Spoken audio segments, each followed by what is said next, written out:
Hello everyone, स्वागत है आपका हमारे प्यारे से चैनल बहन्स पढ़ाई में। आज हम करेंगे अपना चैप्टर मनी एंड बैंकिंग और बहुत ही आसान सा चैप्टर है। ये सारी चीज़ आप बचपन से ही पढ़ते आ रहे हो, बस आप थोड़ी किताबी भाषा में पढ़ना है, ठीक है। तो लेट्स स्टार्ट आवर चैप्टर। लेकिन उससे पहले अगर आपको कोई भी डाउट आए तो आप मुझे इंस्टाग्राम पे फॉलो करके डीएम कर सकते हो। और ये नोट्स चाहिए तो मैं टेलीग्राम पे ऑलरेडी अपलोड कर चुकी हूँ, वहाँ से आप आराम से डाउनलोड कर लेना। इंस्टाग्राम एंड टेलीग्राम की लिंक आपको डिस्क्रिप्शन बॉक्स में मिल जाएगी, ठीक है। अब स्टार्ट करें। लेकिन ना एक चीज आप उसकी हैबिट बना लो कि आप अपना ना सिलेबस खोल लिया करो एंड सिलेबस में जो जो चीजें या फिर जो जो पॉइंट आपके गिवन है ना, उन्हीं पॉइंट्स को याद करा करो, ठीक है। तो हम सिलेबस वाइज ही चलेंगे जो 2023 और 24 का है, ठीक है। सबसे पहले हमें पढ़ना है मनी और उसके फंक्शंस क्या है, ठीक है। तो अब हम स्टार्ट करेंगे मनी एंड उसके फंक्शन से। मनी का हमें क्या करना है, मीनिंग याद करनी है। तो मीनिंग देखो, मनी इज एनीथिंग, यहाँ पर देखो money is anything which is generally accepted by people. Money कुछ ऐसी चीज है जो कि लोग बाग एक्सेप्ट कर लेते हैं, ठीक है, in exchange of goods and services. मान लो अगर हम कोई भी सामान खरीद रहे हैं या फिर कोई भी सर्विस ले रहे हैं, तो उसके बदले में, उसके एक्सचेंज में हमें क्या देना पड़ेगा, मनी देनी पड़ेगी। और अगर हमें लोन लिया है, अगर हमने लोन लिया है तो उसका भुगतान भी हम कैसे करेंगे, मनी के रूप में करेंगे, ठीक है। सो मनी कुछ ऐसी चीज है जो लोग बाग एक्सेप्ट कर लेते हैं, या तो जब हमने किसी से गुड खरीदा हो या किसी से सर्विस ली हो, या फिर अगर हमें लोन की पेमेंट करनी है तब मनी यूज होती है, ठीक है। ये जो मनी है इसके अंदर क्या क्या चीजें आती हैं, कॉइन्स, करेंसी नोट, चेक और भी बहुत सारी चीजें। और इसी की वजह से हम अपना बिजनेस जो है वो स्टार्ट कर सकते हैं, बिजनेस ट्रांजैक्शंस कर सकते हैं और बिजनेस के जितने भी क्लेम हैं उन सबको सेटल कर सकते हैं, ठीक है। सो ये था मनी का मतलब। सो मनी जो है वो किस चीज के लिए काम आती है कि ये एक मीडियम है, ये एक सहारा है। So money is acted as and medium of exchange. तो मनी एक सहारा है, एक मीडियम है जिसके थ्रू हम क्या कर सकते हैं, एक्सचेंज कर सकते हैं, यानी कि गुड्स के बदले हम मनी दे सकते हैं। Now measure of value, measure of value और store of value and means for standard of deferred payment. ये जो चार चीजें मैंने आपको गिनवाई, medium of exchange, measure of value, store of value और means for standard of deferred payment, ये चारों चीजें क्या है, मनी के फंक्शंस है। क्या है, मनी के फंक्शंस है।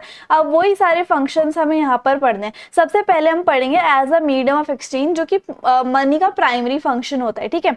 सो यहाँ पर क्या होता है कि जितनी भी पेमेंट्स हमें करनी होती है या फिर जितनी भी ट्रांजेक्शन हमें करनी होती है गुड्स एंड सर्विस की, वो हम किस में करते हैं, मनी में करते हैं, ठीक है। और मनी जो है सबको एक्सेप्टेबल होती है, स्पेशली एक्सचेंज करने के लिए। अब ये फंक्शन के कुछ बेनिफिट है। क्या क्या बेनिफिट है, एक तो इसमें जो problem of double coincidence of want है वो हट जाती है। डबल कोइंसिडेंस ऑफ वांट क्या होता है कि जब पहले बार्टर सिस्टम था, ठीक है, कि एक्सचेंज कर लेते थे चीज के बदले चीज, ठीक है। तो मान लो अगर मेरे को किसी को जूते देने हैं अपने और मुझे उसके बदले में किताब चाहिए, तो मुझे कोई ऐसा इंसान ढूंढना पड़ेगा जिसको पहले जूते की जरूरत है, ठीक है, और ऐसे इंसान के पास बुक्स भी होने चाहिए, ठीक है। तो ये डबल कोइंसिडेंस ऑफ वांट की जो प्रॉब्लम थी ना, तो वो खत्म हो गई मनी के आने से। उसके बाद हम परचेज कर सकते हैं, सेल कर सकते हैं, वो भी इंडिपेंडेंटली, है ना। उसके बाद हम ट्रेड कर सकते हैं, यानी कि इंपोर्ट एक्सपोर्ट या फिर खरीदना, बाइंग एंड सेलिंग कर सकते हैं और ट्रांजैक्शन कर सकते हैं इकोनॉमी में। और हम कुछ ऐसी चीजें खरीद सकते हैं जिससे कि हमारी जो जरूरत है वो पूरी हो जाए। तो यानी कि मनी जो है as a medium of exchange काम करती है। फर्स्ट फंक्शन समझ में। दूसरा देखो, as a medium of value. अब यहाँ पर क्या होता है, ये भी मनी का एक प्राइमरी फंक्शन है। It means money work as an common denominator in which value of all the goods and services are expressed. मान लो कुरकुरे का पैकेट है, तो मैं आपसे पूछूंगी कि इसका क्या रेट है ना, तो आप क्या बोलोगे, 10 रुपए का, यही तो बोलोगे। तो यानी कि उस कुरकुरे के पैकेट पे एक वैल्यू लिखी है उस सामान की या फिर उस पैकेट की, कि इसकी वैल्यू जो है वो 10 रुपए है। तो मनी जो है as a measure of value है, कि ये किसी भी चीज की वैल्यू बता देती है मनी, ठीक है। अब इसमें क्या होता है, ये सबका प्राइस बता देती है सारी गुड्स एंड सर्विसेज का, ताकि हम आराम से रेशियोज को फाइंड कर सके, कंपेयर कर सके प्राइस को, है ना। उसके बाद बिजनेस अकाउंट्स की बुक में भी लिख सके कि इसका इतना रेट है, इसका इतना रेट है ना।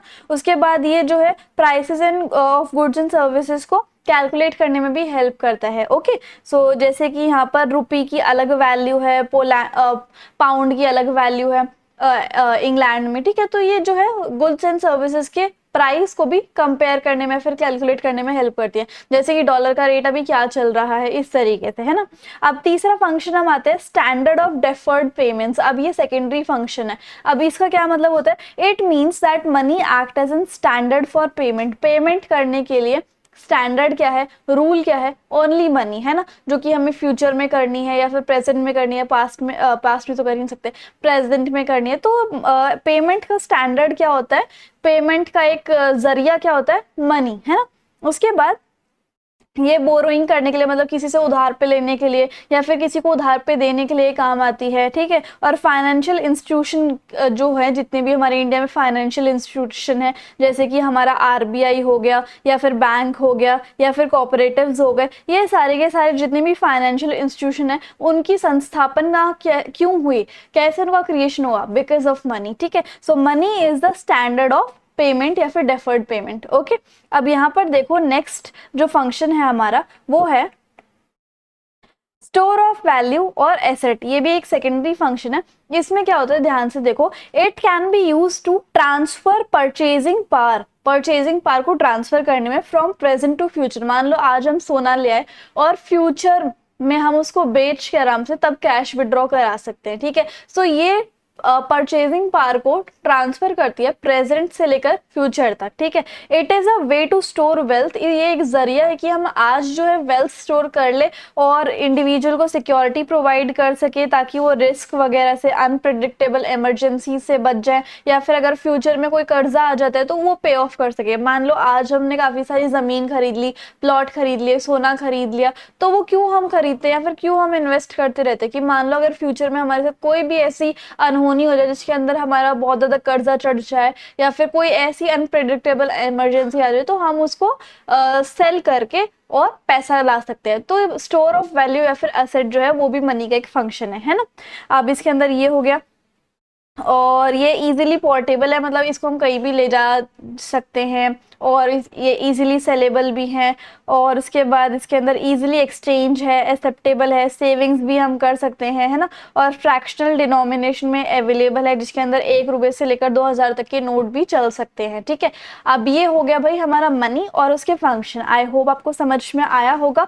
अब हमें नेक्स्ट टॉपिक पढ़ना है सप्लाई ऑफ मनी, ठीक है, जिसके अंदर हमें देखना है currency held by public and net demand deposit by the commercial bank. अब हम आते हैं भाई सप्लाई ऑफ मनी पे, ठीक है। चलो, अब मनी सप्लाई क्या होता है, money supply refer to the total volume of money, यानी कि कितनी मनी अभी के टाइम पे पब्लिक के पास है। अभी फिलहाल हमारी भारत में जितनी भी पॉपुलेशन है, जितनी भी पब्लिक है, उनके पास कितना पैसा है एक पर्टिकुलर पॉइंट ऑफ टाइम पे इकोनॉमी के अंदर, उसको हम क्या बोलते हैं, मनी सप्लाई। क्या बोलते हैं, मनी सप्लाई। इसके अंदर क्या क्या चीजें आती है, सारी की सारी पेपर मनी आ जाती है, कॉइन आ जाते हैं, उनका कितना पैसा बैंक के अंदर डिपॉजिट है, कितना पैसा घरों में रखा हुआ है, कितना पैसा फर्म्स के पास है, कितना पैसा इंस्टीट्यूशनल यूनिट में है, मतलब जितने भी इंस्टीट्यूट्स हमारे इंडिया में उनके पास कितना है। लेकिन सिर्फ आरबीआई और गवर्नमेंट ऑफ इंडिया को छोड़ के बाकी हमारी इकोनॉमी में कितना पैसा है, उन सभी को जो है वो सभी चीजें मनी की सप्लाई में आते हैं। यानी कि एक पर्टिकुलर पॉइंट ऑफ टाइम पे पब्लिक के पास कितना पैसा है, that is known as money supply, ठीक है। अब मनी सप्लाई के 2 कॉम्पोनेंट है। सबसे पहले करेंसी, या फिर करेंसी के अंदर क्या क्या आ जाता है, पेपर नोट और कॉइन, ठीक है। और दूसरा demand deposit of commercial bank, की कमर्शियल बैंक के अंदर कितना पैसा जो है वो डिपॉजिटेड है। तो ये दोनों जो चीजें हैं वो मनी सप्लाई के अंदर आते हैं। अगर हमें पूरे देश में देखना है कि कितना पैसा है पब्लिक के पास at a point of time, तो हम करेंसी को कैलकुलेट करेंगे और साथ के साथ डिमांड डिपॉजिट जो बैंक्स के अंदर है उनको हम काउंट करेंगे, ठीक है। अब थोड़ा सा सप्लाई का कंसेप्ट भी देख लेते हैं। और इसमें क्या होता है, ये एक स्टॉक कंसेप्ट है, मतलब कि हम मनी को at a point of time ही मेजर करते हैं, ठीक है। और it is the stock of money, ये जो है पैसे का भंडार है जो कि एक्चुअल के पास है, ठीक है। अब हमें पढ़ना है मेजर ऑफ मनी सप्लाई। क्या पढ़ना है, मेजर ऑफ मनी सप्लाई, कि हम मनी सप्लाई को कैसे कैसे मेजर कर सकते हैं, ठीक है। क्या क्या फॉर्मूलेज वगैरह होते हैं इसमें, बेसिकली हमें रीड करना है, लेकिन मैं आपको सारा फॉर्मूला एक न्यूमेरिकल वगैरह भी दिखा दूंगी ताकि आप फुली प्रिपेयर हो जाओ, okay. The amount of money which keeps aggregate demand in a state of balance with aggregate supply is known as ideal supply of money, कि हमारे देश में मनी की कितनी सप्लाई होनी चाहिए, कितना मनी को लाइक आरबीआई जो रिजर्व बैंक ऑफ इंडिया, उसको कितनी करेंसी इशू होना चाहिए, हमारी कंट्री में कितनी इकोनॉमी, हमारी कंट्री की इकोनॉमी में कितना पैसा सप्लाई होना चाहिए, वो इतना होना चाहिए कि जब हमारे पूरे देश की जो डिमांड है वो इक्वल हो जाए पूरे देश की सप्लाई के साथ, इतना पैसा हमें हमारी इकोनॉमी में होना चाहिए। ठीक है, ये आइडियल सप्लाई ऑफ मनी है कि इतना पैसा होना चाहिए। नहीं तो आरबीआई सबको अमीर करने के लिए क्या करेगा, बहुत सारी करेंसी डेली छापता जाएगा, सबको पैसे डिस्ट्रीब्यूट करता रहेगा, तो उससे क्या होगा, उससे बहुत बड़ा भूचाल आ सकता है इकोनॉमी के अंदर, जैसे कि पहले पाकिस्तान में भी आया हुआ था। ठीक है, लोग जो है वो बहुत ही ज्यादा अमीर हो जाएंगे, चीजों के रेट इतने ज्यादा बढ़ जाएंगे कि वो खरीदी ही नहीं जाएंगी, है ना।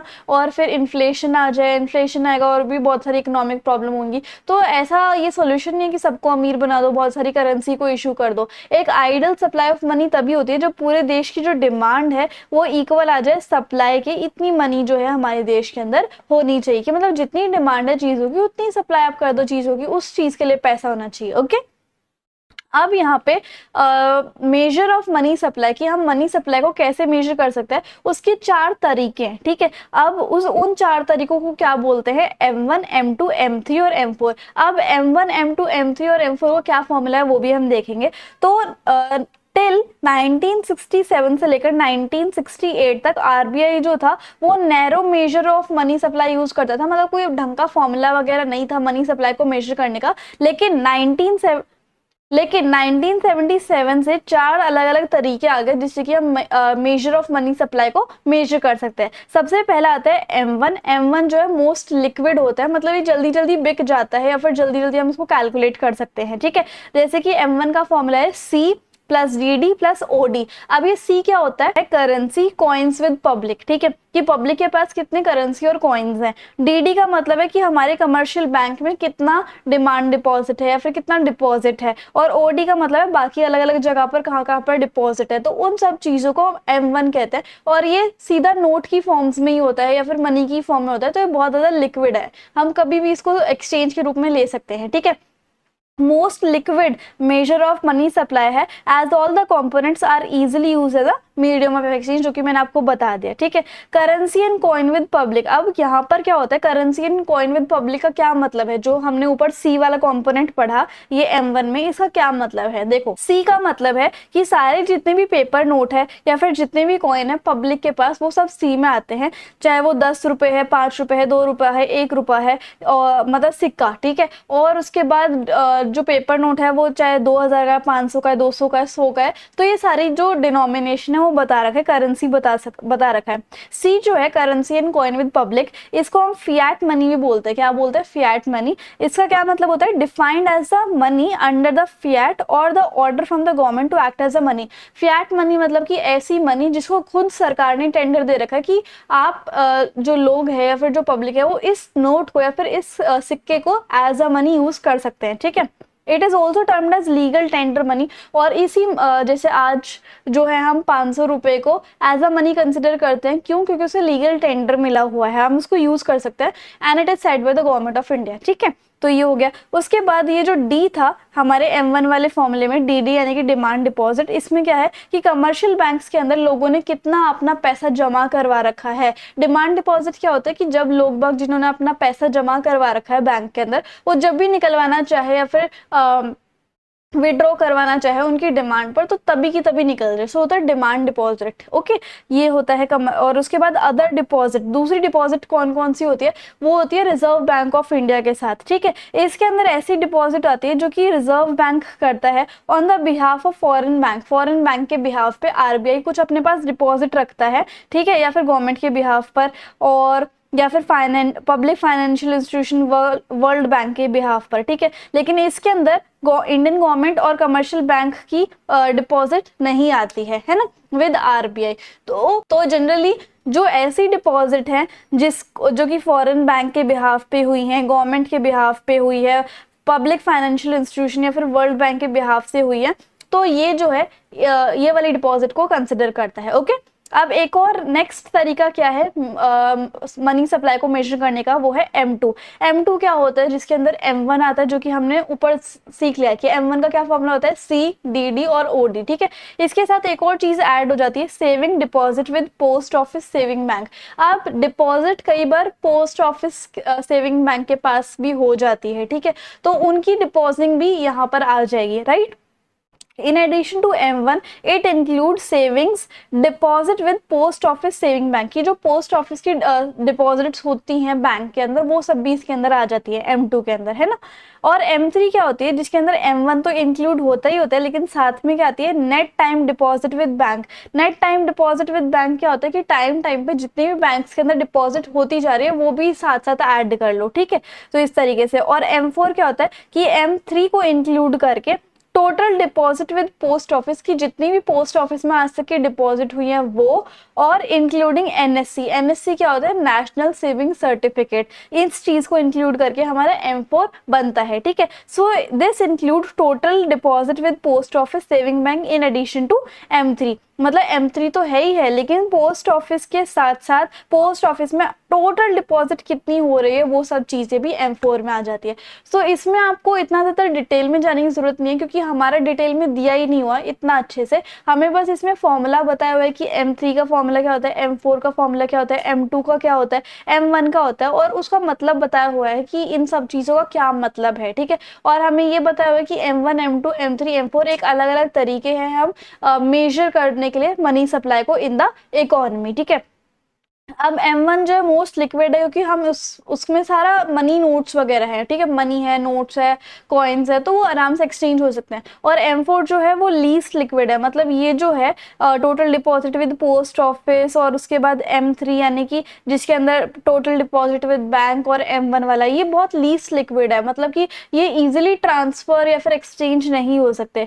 M3 जो है वो वाइडली यूज होता है, मतलब ये जो M3 वाला फॉर्मूला है कि जिसके अंदर पेपर नोट्स आ जाते हैं यानी कि M1, और कॉइन्स भी आ जाते हैं, अदर डिपॉजिट और डिपॉजिट विद बैंक भी आ जाती है, plus net time deposit with bank की हर टाइम पे बैंक के अंदर कितना डिपॉजिट होता है। तो ये चीज जो है वो सबसे ज्यादा यूज होती है, most used way to find the money supply in the market, ठीक है, या फिर इन द इकोनॉमी। M1 और M2 जो है वो जनरली नैरो सप्लाई कंसेप्ट होते हैं, बहुत रिजिड या फिर बहुत ही ज़्यादा नैरो सप्लाई होता है, मतलब ज़्यादा इतने अच्छे से यूज़ नहीं होते। वेरेज M3 और M4 जो है वो ब्रॉड मनी सप्लाई कंसेप्ट होता है, बहुत बड़े एरिया में यूज़ होते हैं, ठीक है। अब अगर ऐसा कुछ आए कि M1, M2, M3, M4 को कैलकुलेट करना है, और आपके पास कुछ ऐसे दिया हुआ जैसे कि करेंसी विद पब्लिक, जैसे कि अगर हमें M1 कैलकुलेट करना है तो करेंसी विद पब्लिक करेंगे हम इसके अंदर इंक्लूड, ठीक है। उसके बाद डिमांड डिपॉजिट विद बैंक करेंगे, और अदर डिपॉजिट विद RBI कर लेंगे, ठीक है, इस तरीके से। तो ये हमारा क्या हो जाएगा, M1, है ना। तो देखो यहाँ पर M1 आ गया हमारा। उसके बाद मतलब तीनों को ऐड कर देंगे, इन तीनों को, ओके। अब उसके बाद अगर हमें M2 कैलकुलेट करना है, M2 में क्या था हमारा, saving deposit with post office. Saving deposit with post office ये रहा फोर्थ, तो इसमें एक और चीज ऐड कर दो तो हमारा M2 आ गया, ओके, यानी कि ये रहा, एक और चीज ऐड कर दी। उसके बाद अगर हमें M3 कैलकुलेट करना है तो M3 में क्या था, net time deposit with bank. ये देखो net time deposit with bank, ये आ गया 5वें नंबर पे। और इसके साथ क्या था, M1, तो M1 तो हमारा ये था, ये वाला, और एक ये 5वें नंबर का ऐड करना है तो हमारा M3 आ जाएगा। और उसके बाद M4 क्या था, total deposit with post office. Total deposit with post office ये हमारा छठा आ गया। और M4 का फॉर्मूला क्या था, एक तो ये और M3, तो M3 आपने ऊपर निकाल ही ली था यहाँ पर, और M4 में ये ऐड कर दो और total deposit with post office को ऐड कर दोगे तो हमारा M4 आ जाएगा। तो ये बस आपको फॉर्मूला लगाना है and you are done with calculating the money supply in the economy, ठीक है। तो इसी के साथ साथ हमारा जो है वो मनी वाला कंसेप्ट तो खत्म हो गया, लेकिन एक चीज और बची है, money creation by the commercial banking system. अब इसमें क्या होता है, ये थोड़ा सा इंटरेस्टिंग टॉपिक है जो कि अब हम पढ़ेंगे, ठीक है। इसमें आते हैं अब ये हमारा मनी का कंसेप्ट हो गया है। अब हमें आना है बैंकिंग पर, और जब हम बैंकिंग पे आएंगे तो इसमें हमें क्या करना है कि money creation bye commercial banking system, central bank और उसके फंक्शंस हमें इसके अंदर करने हैं, ठीक है। और ये जो रेपो रेट आप देख रहे हो, cash reserve ratio, CRR, SLR, ये सारे फंक्शंस में आ जाते हैं सेंट्रल बैंक के, ओके। सो अब हम ये स्टार्ट करते हैं अपना बैंकिंग सिस्टम। मनी हमारा फाइनली कंप्लीट हो चुका है, ठीक है। अब आते हैं हम बैंकिंग पे। बैंकिंग क्या होती है? बैंक एक ऐसा फाइनेंशियल इंस्टीट्यूशन होता है जो कि भाई लोगों का पैसा जमा कर लेता है और किसी को अगर लोन की जरूरत है तो उसको लोन भी दे देता है, ठीक है। और अगर किसी ने, मान लो मैंने आज बैंक में पैसे जमा करवाया, मुझे कल जरूरत पड़ गई उन पैसों की, तो मैं विड्रॉ भी करा सकती हूँ, जिसको आप डिमांड डिपॉजिट कहते हो। और मैं चेक के वजह से, ड्राफ्ट के कारण या फिर ड्राफ्ट के थ्रू अपना पैसा विड्रॉ करवा सकती हो। तो ये बैंकिंग होता है। अब बैंक जो है वो दो टाइप के होता है, कमर्शियल बैंक और सेंट्रल बैंक, है ना। सबसे पहले हम पढ़ेंगे कमर्शियल बैंक क्या होता है। कमर्शियल बैंक एक फाइनेंशियल इंस्टीट्यूशन होता है, यहाँ पर मैं मार्क कर देती हूँ, ये एक फाइनेंशियल इंस्टीट्यूशन होता है जो कि किस टाइप के फंक्शन को परफॉर्म करता है। तो ये सबसे पहले पैसे जमा कर लेता है, आपके पैसे डिपॉजिट कर लेता है, अगर किसी को लोन चाहिए तो उसमें भी हेल्प कर लेता है, ठीक है। अगर किसी को मतलब लोन चाहिए, अगर किसी को लोन चाहिए तो उसके लिए लोन भी प्रोवाइड करवा देते हैं। अगर किसी के अगर इन्वेस्टमेंट करने खुद बैंक को प्रॉफिट जनरेट करने के लिए तो इन्वेस्टमेंट भी कर देता है ताकि वो प्रॉफिट कमा सके। और कमर्शियल बैंक के क्या क्या एग्जाम्पल आप लिख सकते हो? Bank of Baroda, ICICI, HDFC, state bank of India यानी कि एसबीआई, ठीक है। तो कमर्शियल बैंक में आपको इतना ही पढ़ना। अगर इसके फंक्शन आप देखोगे तो आप बस ये बता सकते हो, क्योंकि ये हमारे सिलेबस में नहीं है इसके फंक्शन, बट फिर भी, कि ये ग्रांट करता है लोन्स को, इन्वेस्टमेंट करता है, डिपॉजिट करता है, डिमांड ड्राफ्ट की फैसिलिटी देता है और ओवरड्राफ्ट की फैसिलिटी देता है, जैसे कि यहाँ पर है ना। बिल ऑफ एक्सचेंज पे डिस्काउंट देता है, एजेंसी फंक्शन करता है, और भी हमें काफी सारे इंश्योरेंस फंक्शन भी देता है, ठीक है। तो ये सब चीजें, चेक फैसिलिटी भी दे सकता है। तो ये सब चीजें इसके फंक्शन है कमर्शियल बैंक के, है ना। इस कमर्शियल बैंक के अंदर हमें एक चीज पढ़नी है जो कि बहुत इंपॉर्टेंट है। वो कौन सी चीज है? ये देखो, मनी क्रिएशन और क्रेडिट क्रिएशन। अब ये कंसेप्ट जो है बहुत इंपॉर्टेंट है, इसमें 6 मार्क्स का एक क्वेश्चन आ सकता है। इसमें क्या बोला है? Explain the process of credit creation या फिर money creation by the commercial bank, कि कमर्शियल बैंक खुद से ही कैसे पैसा बना लेते हैं, क्रिएट कर लेते हैं, वो देखना है आप, ठीक है। इंटरेस्टिंग है, आपको इजिली समझ में भी आ जाएगा, है ना। Through the process of money creation commercial bank are able to create credit. Money creation का जब वो काम करते हैं, मनी बनाने का काम करते हैं जब, कौन? कमर्शियल बैंक, तो आराम से क्रेडिट भी क्रिएट कर लेता है, मतलब आराम से लोन भी दे सकते हैं। कैसे? अब वो ध्यान से देखो, ठीक है। हम एज्यूम कर रहे हैं कि हमारे जितना भी कमर्शियल बैंकिंग सिस्टम है इंडिया में, मतलब हमारे इंडिया में जितनी भी बैंक्स है, कमर्शियल बैंक है, उसको हम एक बैंक मान रहे हैं और इसको हम बैंक्स बोल रहे हैं, ठीक है। पूरे इंडिया के कमर्शियल बैंकिंग सिस्टम को हम बैंक्स एज्यूम कर रहे हैं। और हम क्या एज्यूम कर रहे हैं कि जितनी भी रिसीप्ट है और पेमेंट है वो सब बैंक से हो रही है। यानी कि रिसीप्ट कैसे होगी? कि आप जो है वो जमा करवाने आए हो बैंक में तो रिसीप्ट हो गई, ठीक है। और आप बैंक में, और वो पैसा कहाँ जमा होगा? बैंक में ही जमा होगा, ठीक है। तो बैंक में रिसीप्ट हो गई। और उसके बाद अगर आप किसी की पेमेंट करना चाहते हो, मान लो अपने स्टाफ की पेमेंट करना चाहते हो, तो आपके बैंक से ही तो कटेगी। तो यानी कि जितनी भी रिसीप्ट हो रही है, जितनी भी पेमेंट हो रही है, वो सब बैंक से हो रही है ना। तो जो डिपॉजिट है बैंक्स के अंदर, वो, जैसे कि आपको ये फंक्शन पता है कि जितना भी डिपॉजिट होता है बैंक के अंदर, जो भी हम लोग डिपॉजिट करवाने जाते हैं बैंक के अंदर, वो उस डिपॉजिट का क्या करती है? जिन लोगों को जरूरत है लोन की, उनको लोन दे देती है, ठीक है। But all the money can not be use for lending. लेकिन सारी की सारी मनी तो हम लोन देने में नहीं लगा सकते ना। क्या पता कल को कोई इंसान आ जाए, बोले कि हम, मैंने तो तुम्हारे बैंक में जमा कराया था अपना पैसा, मेरे पैसे अब वापस दो। तो आप कहाँ से दोगे अगर आपने सारा लोन दे दिया तो, है ना। तो सारी की सारी मनी हम लोन देने में यूज नहीं कर सकते।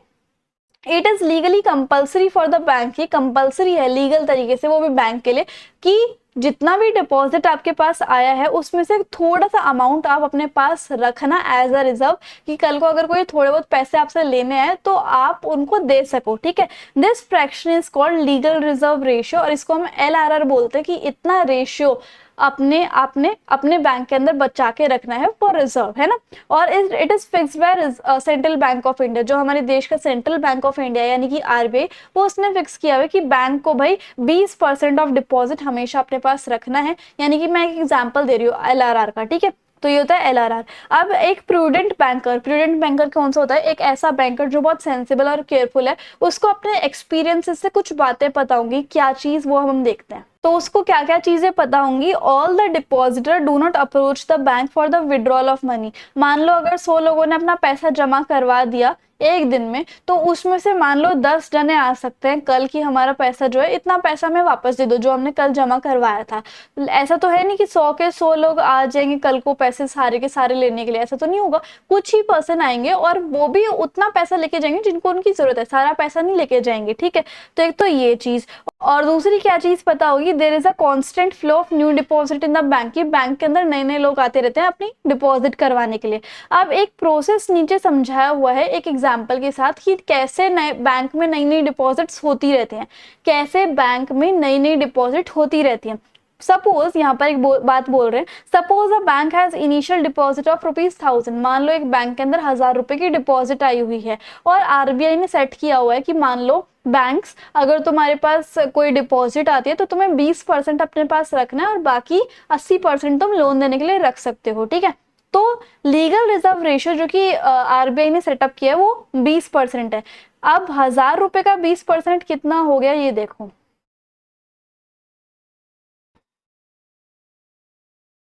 200 रुपए, यानी कि बैंक को अपने पास कितने रुपए रखने हैं, 200 रुपए। तो this means bank is required to keep 200 रुपए की, उसे 1000 रुपए में से 200 रुपए अपने पास रखने हैं और एज अ रिजर्व, और बाकी वो फ्री है कि 800 रुपए जो बचे 1000 रुपए में से वो उसको लोन में दे सकता है, ठीक है। अब bankers do not lend money in cash, अब बैंकर्स जो है वो कैश में तो किसी को लोन देते नहीं है, वो तो सीधा जिसको लोन चाहिए होता है उसके खाते में या फिर उसके अकाउंट में डाल देते हैं कि ये ले भाई तेरा लोन, ठीक है। सो rather deposit in borrower account who is free to use as he is like, अब उसके बोरोवर के जिसने लोन लिया था उसके अकाउंट में पैसा आ जाता है एज अ लोन मनी, ठीक है, और वो उसको किसी भी तरीके से स्पेंड कर सकता है जैसे वो चाहे या फिर जिस पर्पस के लिए उसने लोन लिया है ना। अब सपोज बोरोवर ने सारा का सारा, जो उसे 800 रुपए लोन मिला था, उसने सारा का सारा अमाउंट विड्रॉ करवा लिया फॉर मेकिंग पेमेंट, क्योंकि उसे पेमेंट करनी थी, ठीक है। अब क्योंकि सारी की सारी ट्रांजेक्शन्स जो होती है वो बैंक से ही होती है, ठीक है, बैंक से ही होती है।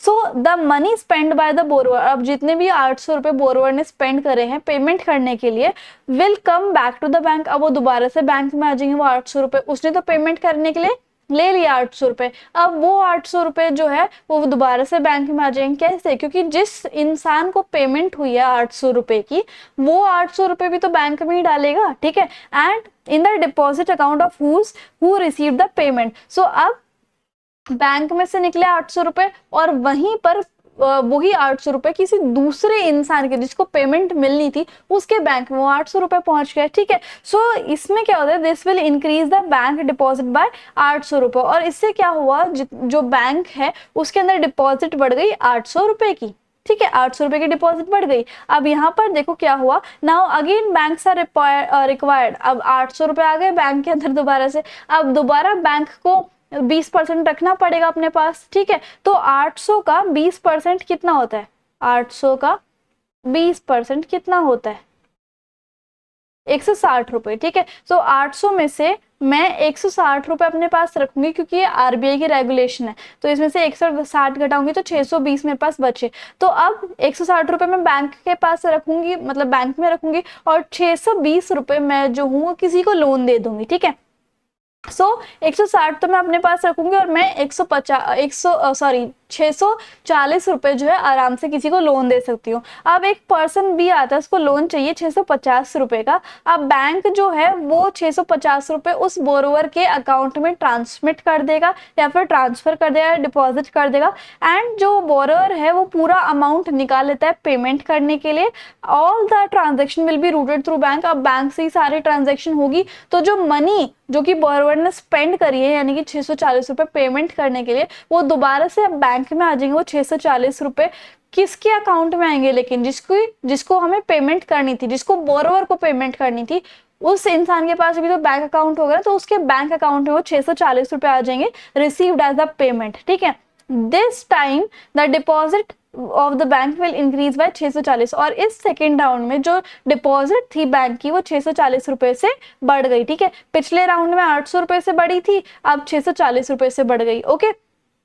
अब क्या होगा, अब ये प्रोसेस जो है वो तब तक चलता रहेगा, गो on till the total reserve, कि जब तक टोटल रिजर्व जो है वो इनिशियल डिपॉजिट के बराबर नहीं आ जाते, यानी कि 1000 रुपए तक नहीं आ जाते, ठीक है। So this process will go on till the total reserve will be equal to the initial deposit, यानी कि 1000 रुपए। ये ऐसा तब तक चलता रहेगा जब तक 1000 रुपए जो है वापस नहीं आ जाते। सो विद द 1000 रुपीज, अब उस 1000 रुपए से जो बैंक के पास शुरू में आया था, उससे बैंक जो है वो 5000 रुपए कमा सकते हैं। कैसे कमा सकते हैं? दैट इज मल्टीपल ऑफ 5, 5 का ही तो मल्टीपल है 5000 रुपए। अब वो कैसे आ सकते हैं? With the help of money multiplier, कि हम मनी को मल्टीप्लाई कर सकते हैं। कैसे कर सकते हैं? अब मनी मल्टीप्लायर का फॉर्मूला होता है के, मतलब हम मनी मल्टीप्लायर को के से डिनोट करते हैं और उसका फॉर्मूला होता है 1/LRR। LRR क्या होता है? Legal reserve ratio. अब LRR कितना था? 20% था, तो परसेंट जो है वो 100 ऊपर गया और 20 नीचे आ गया, तो 5 आ गया। तो यानी कि हमारा मनी मल्टीप्लायर है 5, तो यानी कि 5 आ गया, और हमारे बैंक के पास पहले इनिशियल डिपॉजिट कितनी थी? 1000 रुपए की, तो इसको हम के से मल्टीप्लाई करेंगे तो कितना आ जाएगा? 5000 रुपए। यानी कि बैंक जो है मनी मल्टीप्लायर के कंसेप्ट से 1000 रुपए को 5000 रुपए बना सकते हैं। अब कैसे बना सकते हैं? कि राउंड 1 में हमारे पास डिपॉजिट थी 1000 रुपए, लोन हमने दिया 800 रुपए का, और रिजर्व कितना रखा हमने? 200 रुपए का। राउंड 2 में डिपॉजिट थी हमारे पास 800 रुपए की, और उसके बाद लोन हमने दिया 640 रुपए का, और रिजर्व हमने रखा 160 का। उसके बाद राउंड 3 में 640 जो है वो हमारी डिपॉजिट थी, लोन हमने कितने का दिया? लोन हमने दिया 512 का, और रिजर्व हमने कितना रखा? 128 का। तो ऐसे ऐसे करके ना ये राउंड्स बढ़ते रहेंगे जब तक हमारे पास डिपॉजिट जो है वो 5000 तक नहीं आ जाती, क्योंकि हमने मल्टीप्लायर से पहले निकाल लिया था कि भाई 5% ज्यादा, यानी कि 5 गुना ज्यादा जो है बैंक कमा सकता है विद दिस 1000 रुपीज डिपॉजिट, ठीक है। तो ये जब तक एडिशन होकर 5000 नहीं आ जाता, लोन जो है वो 4000 आ जाएगा, और रिजर्व जो है वो 1000 रुपए आ जाएगा। इस तरीके से बैंक जो है वो मनी मल्टीप्लाई का कंसेप्ट करके मनी क्रिएशन करता रहता है और क्रेडिट क्रिएशन करता रहता है, ठीक है। This means total deposit became, यानी जो टोटल डिपॉजिट थी वो 5 टाइम्स हो गई इनिशियल डिपॉजिट के, यानी कि इस इनिशियल डिपॉजिट का 5 गुना ज्यादा हो गई total deposit. 5 times is nothing but the value of money multiplier, 5 गुना जो है वो मनी मल्टीप्लायर की वैल्यू है। तो ये था आपका प्रोसेस ऑफ मनी क्रिएशन या फिर क्रेडिट क्रिएशन, है ना। अब हम आएंगे सेंट्रल बैंक, जो कि हमारा लास्ट टॉपिक है, और इसके फंक्शंस अब हम ये पढ़ेंगे। Okay, now central bank of India क्या होता है? रिजर्व बैंक ऑफ इंडिया, जो कि हमारे देश के लिए करेंसी को इशू करता है, ये तो आपको पता है, on the behalf of central government of India, ठीक है। तो ये एक एपेक्स बॉडी है जो कि कंट्रोल करती है, ऑपरेट करती है, रेगुलेट करती है और डायरेक्ट करती है पूरे देश के बैंकिंग सिस्टम को और हमारे देश के मॉनेटरी स्ट्रक्चर को, यानी कि कंट्री में कितना पैसा सप्लाई होगा, और साथ के साथ पूरे देश के जितने भी बैंक है उनके ऊपर नजर रखना कि वो ज्यादा कोई मिसयूज ऑफ पावर तो नहीं कर रहे, इस तरीके से। तो ये कंट्रोल करता है, ऑपरेट करता है, रेगुलेट करता है और डायरेक्ट करता है। ये देखो मैंने शॉर्ट फॉर्म भी बनाई है, CORD। जब मैं 12th में थी तो मैं ऐसे शॉर्ट फॉर्म बना बना के डेफिनेशन याद करती थी, तो आप भी इसको अपना सकते हो। और साथ के साथ इंडिया में जो रिजर्व बैंक ऑफ इंडिया है, RBI, वो ही हमारा सेंट्रल बैंक है। एंड RBI जो है वो कब स्टैब्लिश हुआ था? 1 अप्रैल 1935 को, ठीक है। और इसका एक्ट कब था? Reserve bank of India act 1934, ठीक है। अब इसके हमें फंक्शंस करने हैं, जो कि हमारा लास्ट है। इसमें हमें अपने सिलेबस के हिसाब से फर्स्ट, सेकंड, थर्ड और फोर्थ करना है, ठीक है, ये वाला फंक्शन, और लास्ट वाला हमें नहीं करना है। Getting my point? Okay, so first है करेंसी अथॉरिटी, जिसको हम बैंक ऑफ इशू भी कहते हैं। अब जैसे कि नाम से ही हमें समझ में आ रहा है कि जो सेंट्रल बैंक ऑफ इंडिया है, यानी कि RBI, reserve bank of India, सिर्फ उसी के पास ये पावर है, उसी के पास ये अथॉरिटी है कि वो हमारी देश में करेंसी को इशू कर सकता है। सिर्फ 1 रुपए का नोट या फिर कॉइन नहीं कर सकता, क्योंकि वो कौन इशू करता है? Ministry of finance, government of India. तो ये आपका 1 नंबर में आ सकता है कि बताओ 1 रुपए का कॉइन और नोट कौन इशू करते हैं? तो आपको बोलना है ministry of finance, GOIN, government of India, ठीक है। अब ये जो करेंसी इशू करती है RBI, वो लीगल टेंडर के तहत करती है, मतलब कि सेंट्रल गवर्नमेंट ऑफ इंडिया ने RBI को बोला हुआ है कि जो भी करेंसी आप इशू करोगे उसके ऊपर लीगल टेंडर होगा, ठीक है। मतलब लीगल है वो करेंसी, कोई भी इसको यूज कर सकता है, राइट। इसके अंदर हमारे देश में यूनिफॉर्मिटी आती है सर्कुलेशन में कि मनी जो है वो सारे देश में सर्कुलेट होगी, और सेंट्रल बैंक के पास पावर है कि वो मनी सप्लाई को कंट्रोल करे, इन्फ्लुएंस करे, ठीक है। गवर्नमेंट जो है वो सुपरविजन कर सकते हैं कि आरबीआई जो है अच्छे से काम कर रहा है या नहीं। पब्लिक फेथ होता है करेंसी सिस्टम पे, मतलब लोगों का बहुत विश्वास होता है। और उसके बाद हम इंटरनल और एक्सटर्नल वैल्यू ऑफ करेंसी पे भी चर्चा कर सकते हैं, है ना। अब नेक्स्ट फंक्शन देखो, banker to the government. Banker to the government यानी कि आरबीआई जो है वो गवर्नमेंट का बैंकर है, यानी कि अगर गवर्नमेंट को कोई भी चीज डिपॉजिट करनी होगी तो आरबीआई के पास करेगी। तो आरबीआई कैसे एक्ट करता है, बैंकर, मतलब कि अगर गवर्नमेंट को कोई भी चीज इशू करनी होगी, मतलब डिपॉजिट करनी होगी, तो उनकी भी डिपॉजिट्स ले लेगा। एजेंट की तरह भी काम कर सकता है, और फाइनेंशियल एडवाइजर की, अगर आपको मतलब ये जो आरबीआई है वो गवर्नमेंट को सजेस्ट कर सकता है कि इकोनॉमी में ऐसे ऐसे चेंज आ सकते हैं, आपको ये पॉलिसीज लानी चाहिए, ऐसे एडवाइस भी कर सकता है। और एजेंट भी है एक तरीके का ये गवर्नमेंट के लिए, ठीक है। To the central government, central government के लिए और स्टेट गवर्नमेंट के लिए, लेकिन सिर्फ जम्मू एंड कश्मीर में नहीं है वो, okay.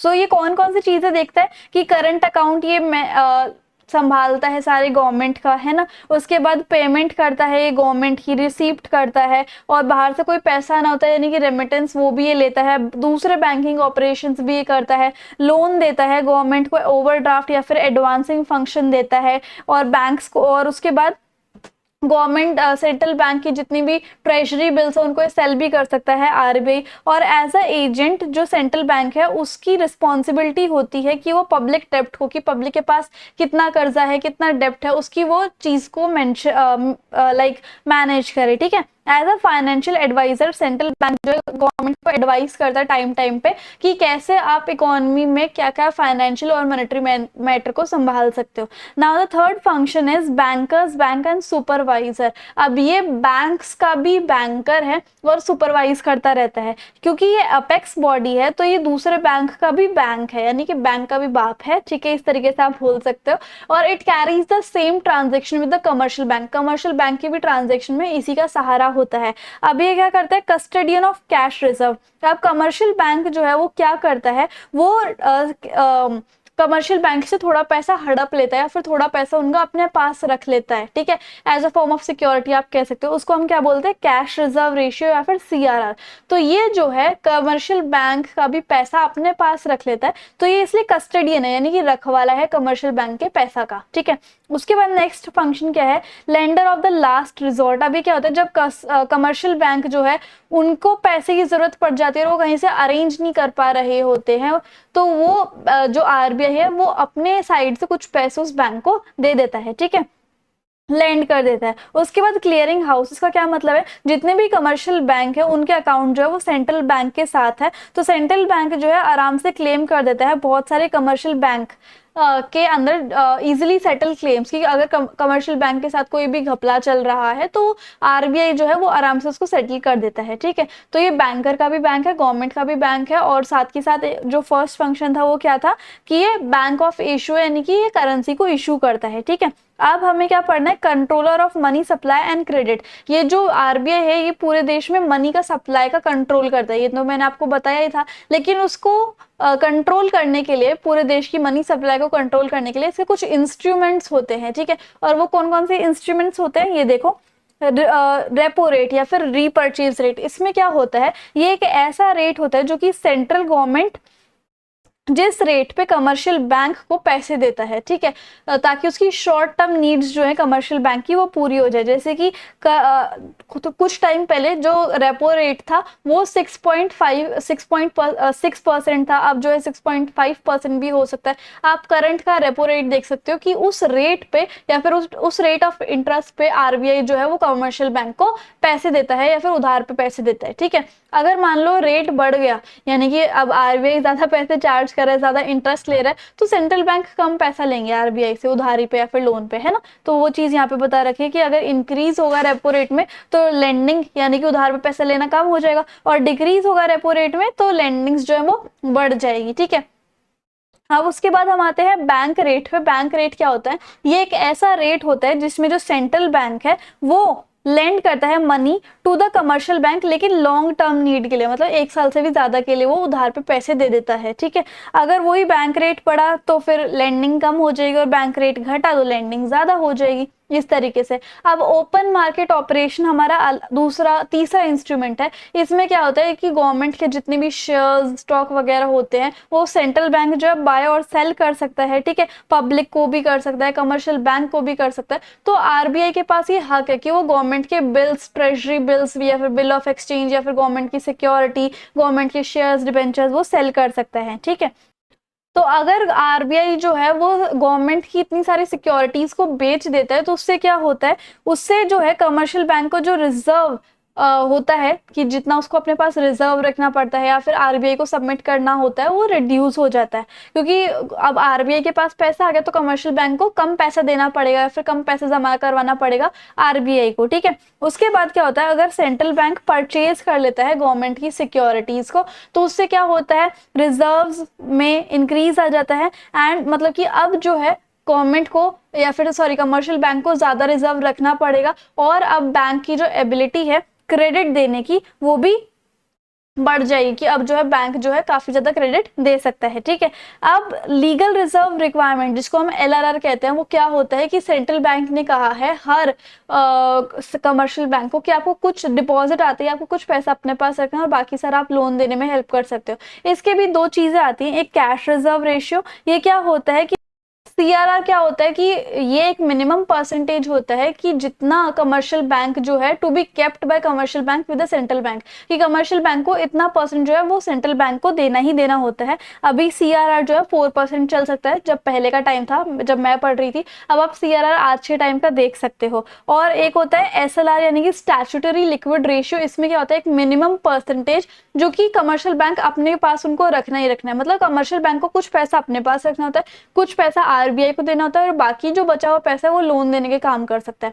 Next is margin requirement. Margin requirement क्या होती है, मार्जिन रिक्वायरमेंट होता है डिफरेंस, यानी कि माइनस करना है बिटवीन कोलेट्रल और वैल्यू ऑफ लोन, की आपने कितना लोन दिया है एक जने को और दूसरे जने से जिसको आपने लोन दिया उससे कितने रुपए की कोलेट्रल आपने हासिल की है, उन दोनों में माइनस करोगे तो आपका मार्जिन रिक्वायरमेंट आ जाएगा। ये मैंने बहुत इजी डेफिनेशन आपको दी है, आप इसको लिख सकते हो, ओके।